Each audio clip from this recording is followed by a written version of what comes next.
अस्सलाम वालेकुम। आज हम बात कर रहे हैं इमोशनल इंटेलिजेंस की। इमोशनल इंटेलिजेंस जो कि एबिलिटी होती है जिससे हम अपने इमोशंस को मैनेज कर सकते हैं और दूसरों के इमोशंस को अंडरस्टैंड करते हैं कि सामने वाला जो पर्सन है वो कैसा महसूस करता होगा या वो कैसा महसूस कर सकता है।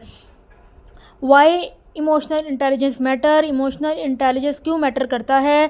नंबर 1 पे इम्प्रूव रिलेशनशिप। अगर तो आप में इमोशनल इंटेलिजेंस पाया जाता है तो आप इजीली अपने इमोशंस को जब मैनेज कर लेते हैं, दूसरों के इमोशंस को अंडरस्टैंड करते हैं, तो आप एक हेल्दी रिलेशनशिप मेंटेन कर सकते हैं और बिल्ड कर सकते हैं। Affective communication. आप में इमोशनल इंटेलिजेंस पाया जाता है तो आप एक अफेक्टिव कम्युनिकेशन करते हैं दूसरों के साथ, जिससे आप ख्याल करते हैं, अवॉइड करते हैं टॉक्सिक वर्ड्स का, एक्शंस का, बिहेवियर का, जिससे कि दूसरे लोग जो है वो हर्ट ना हो सकें।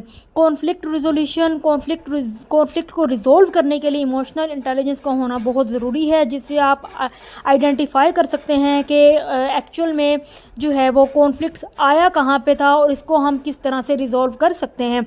Stress management. अगर आप में इमोशनल इंटेलिजेंस पाया जाता है तो ऑटोमेटिकली आप अपने इमोशंस को कंट्रोल करते हैं, तो आप अपने स्ट्रेस को भी मैनेज कर सकते हैं और डेवलप कर सकते हैं healthy coping mechanism.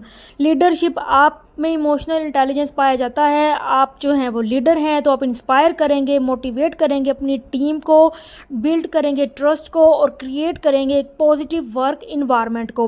Personal growth के लिए इमोशनल इंटेलिजेंस का होना बहुत ज़रूरी है, जिसमें सेल्फ अवेयरनेस, सेल्फ कॉन्फिडेंस और ओवरऑल वेलबींग आ जाती है। सेल्फ अवेयरनेस में बेसिकली आप जान पाते हैं कि आपका कोई एक्शन, आपका कोई बिहेवियर, आपका इमोशंस, आपके गोल्स, आपके वैल्यूज़ जो है वो दूसरों को किस हद तक इन्फ्लुएंस कर सकते हैं, किस हद तक फ़ायदा या नुकसान पहुंचा सकते हैं।